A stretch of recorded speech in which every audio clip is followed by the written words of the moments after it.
previous installment of our review of the Friday the 13th series, we looked at the franchise's only 3D entry, which ended up performing better than anyone could have hoped for. Off the heels of that success, Paramount Pictures was left with a difficult decision on its hands. Continue producing a film franchise it was ashamed of in a genre on the decline, or leave millions of dollars on the table. In the end, Paramount decided to split the difference, produce one final entry to decisively close out the franchise, and bill it as the last Friday movie in order to increase box office returns. Today, we'll look at the very last Friday the 13th movie ever made, the final chapter. Friday the 13th, the final chapter, is a pivotal entry in the franchise, introducing a long-running character to the mythos in Tommy Jarvis, and shaking up the franchise with its ending fate for the slasher Jason Voorhees. This film is one of the more beloved in the franchise, containing some of the more memorable characters and some of the more memorable kills. Let's discuss. The film starts with a bit of a flashback, really enforcing the idea that this is the last entry by depicting this film as a summation of the series. This flashback is essentially Paul's campfire ghost story from Part 2, interspersed with scenes of some of the kills from the series, including the death of the character sitting right next to him listening intently to the story. Just as the previous entry, the film picks up immediately after the last installment. We open with an impressive crane shot that descends on the barn at Higgins Haven. Jason Voorhees is still prone, axe buried in his head. The paramedics load up his body and send it to the hospital, where we see who I think is supposed to be Chris being comforted by her parents. We're introduced to the skeezy morgue attendant Axel. We're then introduced to his love interest, Nurse Morgan. Jason suddenly revives and kills Axel with a saw to the neck, accompanied by a brutal twist of the head. He moves on to the nurse, killing her with a scalpel to the stomach. With Jason now back in play, we return to Crystal Lake. We're introduced to the Jarvis family, who own a cabin on the lake. Their family consists of mother, Tracy, daughter, Trish, and the protagonist of our epic, Tommy. Next door to their cabin is a separate cabin that's been rented by a group of teenagers for the weekend. That's right. Crystal Lake has 3 separate cabins, one of which has its own barn, and a summer camp around it. The teens consist of a bunch of mainly forgettable characters, save for 2. Crispin Glover's Jimmy and his moronic best friend Ted. On the way to the lake, Ted is explaining the finer points of Jimmy's lackluster lovemaking ability, much to Jimmy's chagrin. They pass by the roadside grave of Pamela Voorhees, giving us the first mention of her first name, as well as a hitchhiker who is immediately killed by Jason without even a single line of dialogue. The teens arrive at their cabin and briefly meet Trish and Tommy. The next day, Monday the 16th, the group is walking along one of the trails around the lake and meet a set of twins, Tina and Terry. The group decide to go skimming dipping and call for Ted and Jimmy to join, prompting one of the funniest responses and line deliveries in film history. Oh, no. No, we have no suits. Trish and Tommy arrive at the lake as well, and Trish hurries him away as soon as possible. On the trip back, Trish's car breaks down. Suddenly, a camper, Rob, appears to offer help. As thanks, they invite him back to their cabin.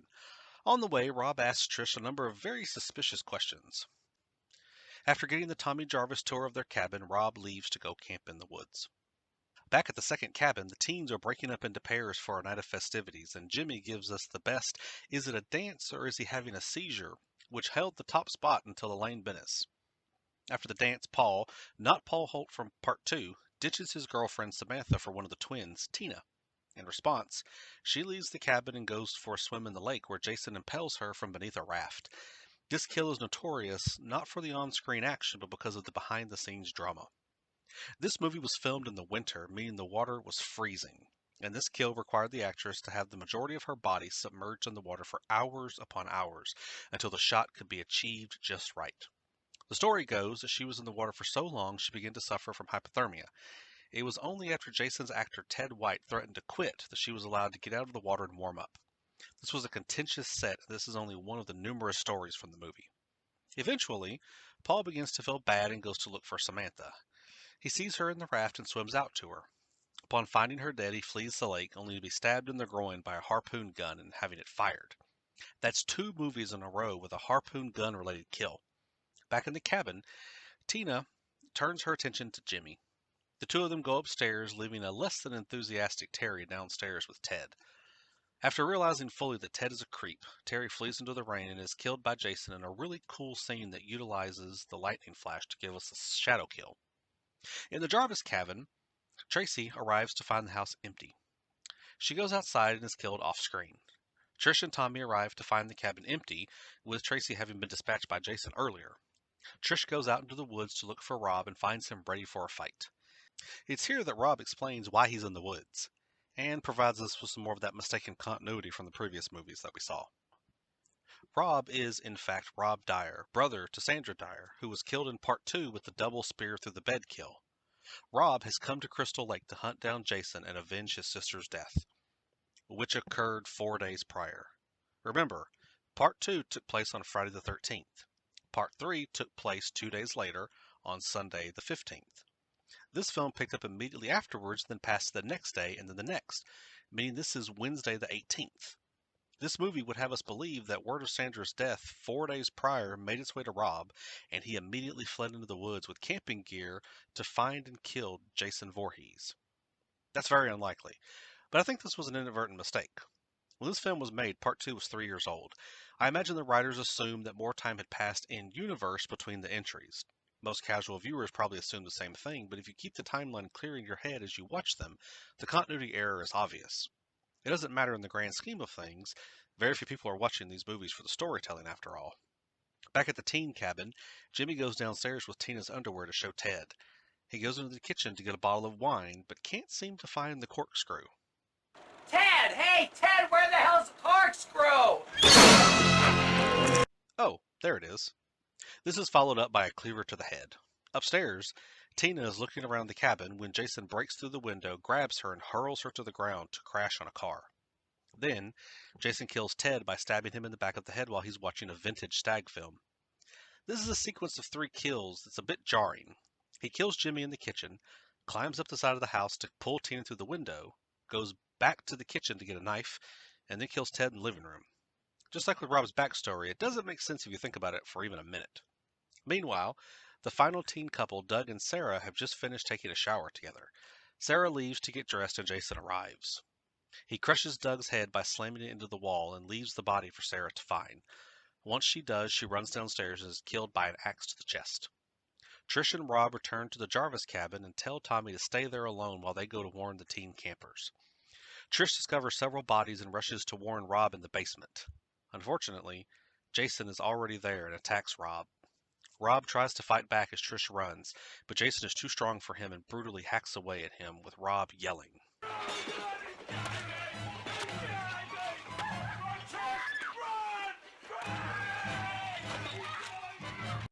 Trish and Tommy barricade the door, but Jason throws a body through a window to distract them and then bursts through another window to grab Tommy. The terror on Tommy's face is genuine, as the director had lied to Corey Feldman about when Jason would attack him. Trish manages to fend off Jason to free Tommy, but Jason bursts through the door. Trish and Tommy run upstairs and barricade the door to that room, but Jason breaks through that as well. As he's attempting to get to the door, Trish hits him in the head with a television, incapacitating him. He wakes up quickly and follows Trish to the next door cabin, with Trish hoping that Tommy will use the distraction to escape. After being cornered in the upstairs portion of the cabin, she hurls herself through the window and falls to the ground, apparently dead. However, after Jason leaves, Trish begins to stir. Back at the Jarvis cabin, Tommy has discovered the article about Jason and Rob's things and decides to try to trick the killer. He begins cutting his hair. Trish returns and is upset that Tommy didn't leave. She senses Jason approaching from behind and swings a machete at him. She retreats with Jason in pursuit, managing to hit his hand with the machete and split it in two in one of the film's most disturbing effects. Jason is about to kill Trish when Tommy comes down and gets his attention. Jason is confused by the bald Tommy, who now bears a startling resemblance to him as a child. The distraction allows Trish to attack him with the machete, knocking his mask off and revealing the deformed face beneath. Tommy wastes no time in delivering a killing blow to Jason's head with the machete, causing him to fall to the floor and slide down the machete in another disturbing effect. While holding each other in relief, Tommy notices Jason's hand twitch. He flies into a rage, grabbing the machete and hacking away in a vicious attack. Make no mistake here, Jason is dead. The film cuts to the hospital where Trish wakes up in a bed. Tommy comes in and hugs her, giving us a look at the disturbed expression on his face. This movie is really good. Probably the best one of the series so far. The studio, writers, director, actors, and special effects team really seemed to go all out for this final installment. There's some memorable characters, though not all of them, and the kills are some of the best of the series. Trish is a great final girl. She's resourceful, protective, and courageous. Tommy is an excellent addition to the franchise as well, evident by the fact that his character will be in the next two installments. He's smart for a 12-year-old, but not unbelievably so.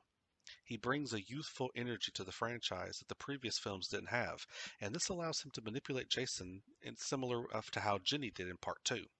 And he managed to do something that no one else has managed to do.